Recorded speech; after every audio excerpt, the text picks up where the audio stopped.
नमस्कार प्रिय दोस्तों, एक बार फिर से आप सभी का स्वागत है अद्भुत सागर चैनल में। 7 भाइयों ने अपनी ही बहन का मांस खाया। बड़ी ही दुख भरी कहानी है प्रिय दोस्तों। पुराने जमाने की बात है। एक गांव में एक परिवार रहता था। उसमें 7 लड़के और एक लड़की थी। माता पिता जल्दी ही गुजर गए तो बच्चों ने भी जल्दी ही व्यवहारिक काम सीख लिया। शुरू में सबको गुजारा चलाने में काफ़ी परेशानी आई, लेकिन समय के चलते सब कुछ आसान होने लगा। उस समय समाज के पुरुषों का काम जंगली जानवरों का शिकार करना और औरतों का काम सिर्फ घर के काम काज करना और बच्चों को संभालना होता था। 7 भाई और एक बहन बड़े प्रेम से मिलजुल कर रहते थे। दिन निकलते ही सातों भाई शिकार के लिए निकल जाते और बहन सबके लिए खाना पकाती थी और घर के काम काज करती थी। सातों भाई जब जंगल से वापस आते तो साथ में बड़े बड़े जानवर, पक्षी आदि को मार कर लाते। बहन उसके मांस को बड़े चाव से पकाती और सब भोजन करके तृप्ति का अनुभव करते। ऐसे ही दिन गुजरने लगे। एक दिन की बात है, 7 भाई जंगल को गए थे। शाम होने चली थी। बहन सबके लिए खाना बना रही थी। जब वह सब्जी के लिए हरी साग काट रही थी तो चाकू की तेज धार से उसकी एक उंगली कट गई। कटी उंगली से खून की धार बहने लगी। उसने सोचा, यदि भाइयों ने देखा तो वे बड़े दुखी हो जाएंगे। मुझे उन्हें ये बात नहीं बतानी चाहिए। उसने बहते खून को अपनी ओढ़नी से पोंछना चाहा, किंतु लगा कि उसके भाई देख लेंगे। फिर उसने दीवार पर पोंछना चाहा, फिर लगा यहाँ तो और ही अच्छी तरह से दिखाई देगा। वह बेचैन होकर इधर उधर घूमने लगी। कोई ऐसी जगह नहीं मिली जहाँ उसका बहता खून भाइयों की दृष्टि से बच सके। अंत में कोई उपाय न देखकर उसने उसी साग से पोंछ लिया जिसकी वह सब्जी बनाने जा रही थी। शाम को भाई जंगल से वापस आए तो बहन ने खाना परोसा। आज सातों को साग बहुत स्वादिष्ट लगा। सातों अपनी उंगलियां चाटते रह गए। बहन की पाक कला की तारीफ की। अपनी तारीफ सुनकर बहन भी खुशी से फूली नहीं समाई। दिन भर थके होने के कारण सातों भाई जल्दी सो गए। अगली सुबह रोज की तरह खा पीकर सातों भाई जंगल की ओर निकल पड़े। जब शिकार तलाशते तलाशते थक गए, सभी एक पेड़ की छांव में बैठकर आराम करने लगे। बातों ही बातों में रात के भोजन में बहन के द्वारा बनाए गए साग की चर्चा होने लगी। सब कह रहे थे कि कितनी स्वादिष्ट साग की सब्जी, आज तक नहीं खाई थी। सब ने तय किया कि आज इसके बारे में बहन से जरूर पूछेंगे और जानेंगे कि साग में उसने क्या क्या मिलाया था। शाम को सातों भाई ने दोबारा बहन की पाक कला की तारीफ करते हुए पूछा, प्यारी बहन, कल रात के साग में तुमने क्या क्या मिलाया था? बहन बताना नहीं चाहती थी। वह सोच रही थी कि अगर उन्हें पता चला कि उसकी उंगली कट गई है तो सभी बहुत दुखी हो जाएंगे।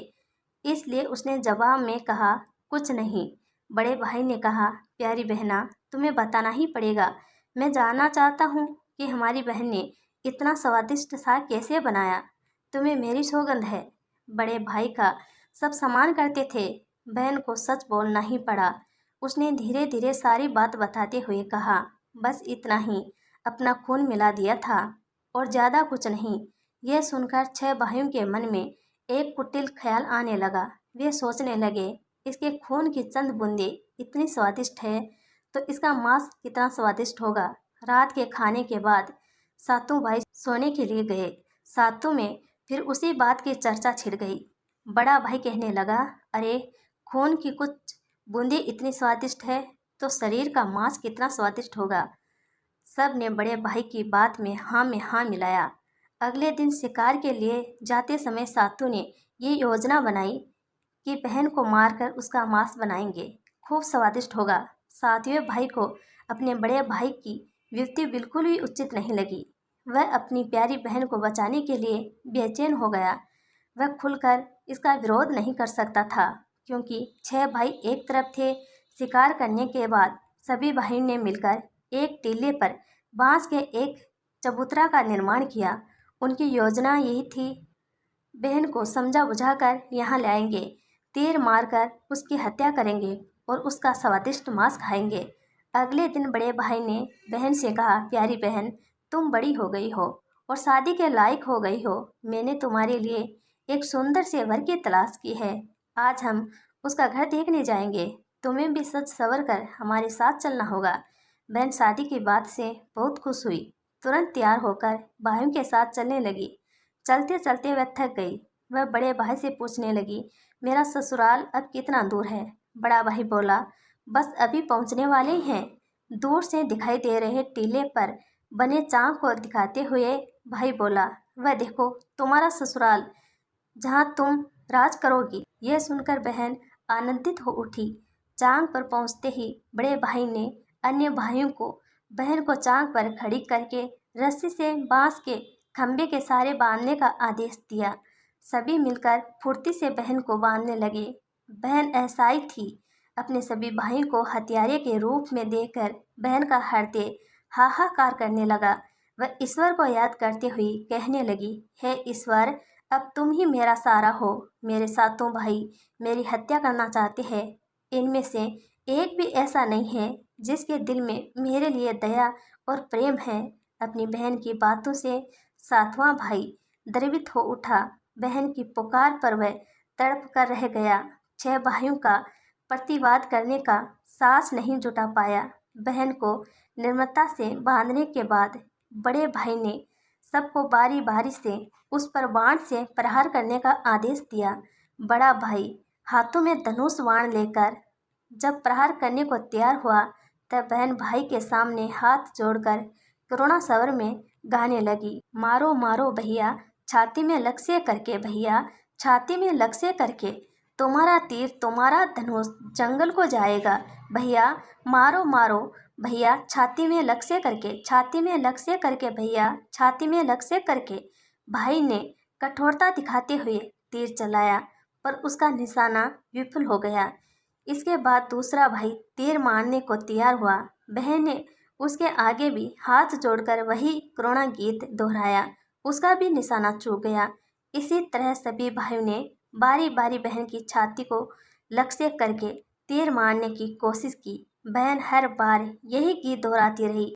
6 भाई लक्ष्य भेद करने में असफल रहे।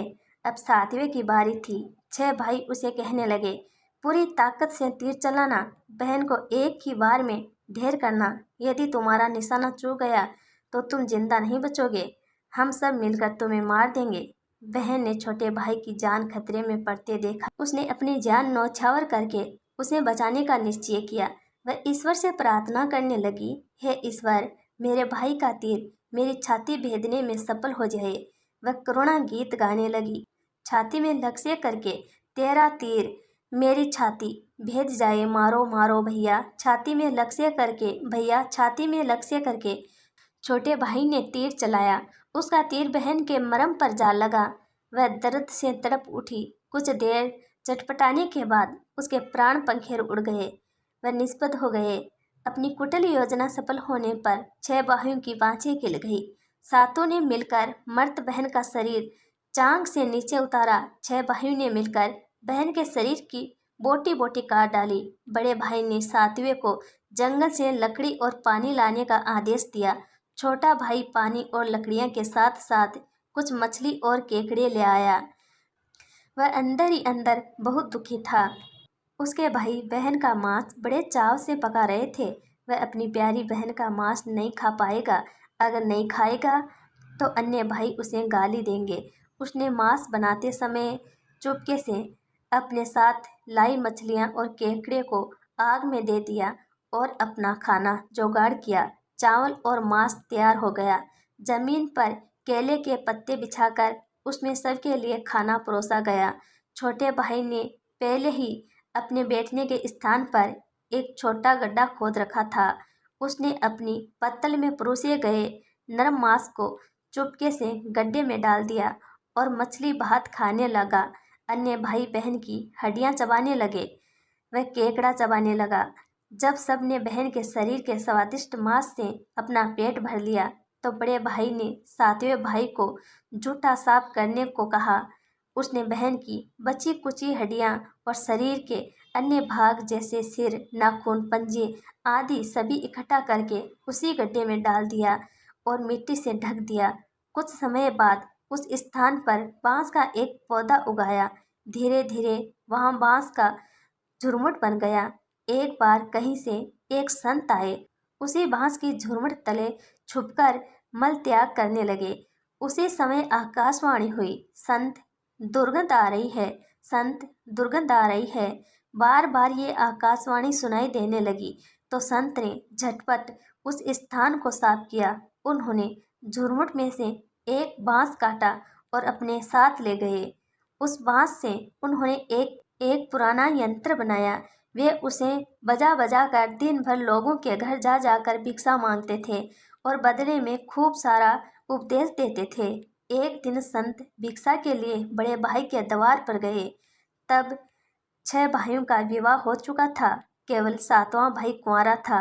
ज्यों ही संत ने बड़े भाई के आंगन में कदम रखा, त्यों ही संत का यही दुश्मन सबसे बड़ा बड़े भाई के आंगन में कदम रखा। त्यों ही संत का यही है दुश्मन सबसे बड़ा बड़े भाई के घर नहीं बजा रे केंद्र या प्रेम, सब छोड़कर रिश्ते में यही दाग लगाया, नहीं बजा रे केंद्र। यही है दुश्मन सबसे बड़ा बड़े भाई के घर नहीं बजा रे केंद्र। योगी के बाजे से बार बार निकल रही इस रुदन से बड़े भाई के पसीने छूटने लगे। उसने अपनी पत्नी से योगी को तुरंत भिक्षा देकर विदा करने को कहा। इसी तरह योगी बारी बारी से 6 भाइयों के द्वार पर उपस्थित हुए।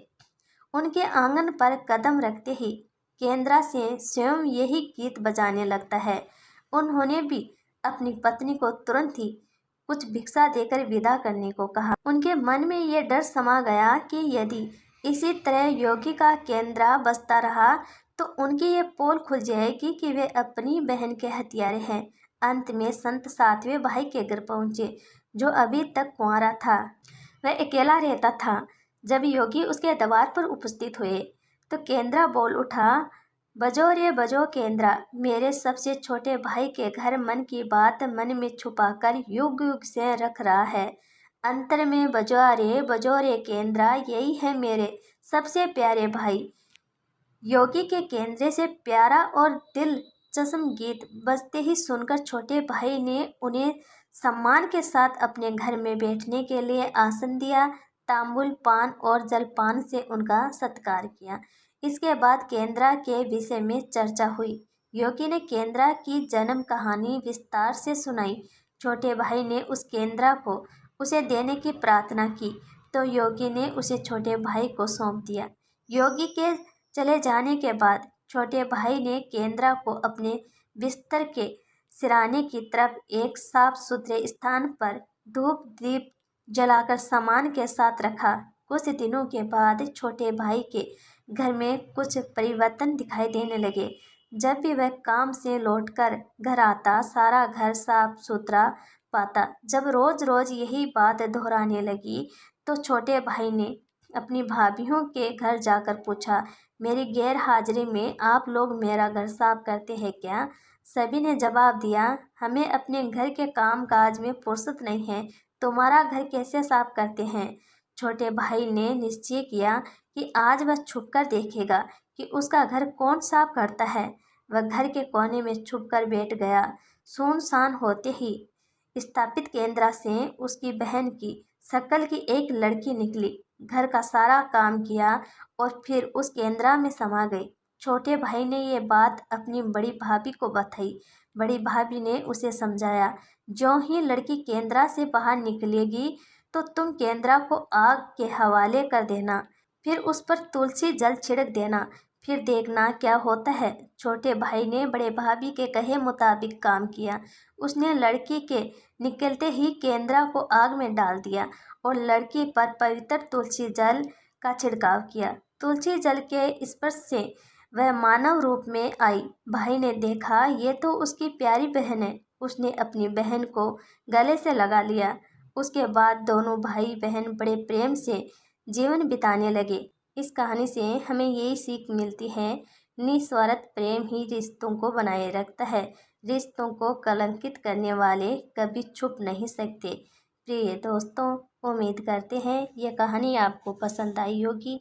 पसंद आए तो प्रिय दोस्तों एक प्यारा सा कमेंट ज़रूर करें। राधे राधे दोस्तों।